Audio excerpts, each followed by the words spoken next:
Land mafia के साथ गठजोड़ का इल्जाम। पटवार खाने में विरासत के हुसूल के लिए आने वाले शहरी को हिरासा करने का एडिशनल डिप्टी कमिश्नर रेवेन्यू ने नोटिस ले लिया।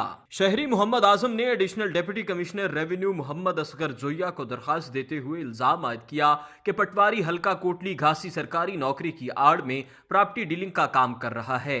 कोटली घासी में एक मखसूस लैंड माफिया की पुष्ट पनाही करता है जो कि लोगों की प्राइवेट जायदादों पर कब्जा करता है और पटवारी को मलकियत फर्द के इजरा से भी रोकता है। हल्का पटवारी मोहम्मद मंशा कोटली घासी के मुकामी नंबरदार अरशद जुल्फिकार उर्फ जावेद, शब्बीर, मोहसिन शरीफ और अतीक नामी अफराद के साथ मिलकर प्राइवेट अफराद की जायदाद पर कब्जा करने की राह हमवार करता है। पटवारी ने मुझे दफ्तर बुलवाकर मुकामी बासर अफराद को भी असलहा समेत दफ्तर बुलवा लिया। मुझे हरासा करते रहे, विरासत का इंदराज करने से भी इनकारी हो गया और धमकियां भी दी। शहरी आजम की जानिब से दी जाने वाली दरखास्त की रोशनी में GA1 आसिफ शाह को फौरी इंक्वायरी करने का हुक्म दे दिया गया।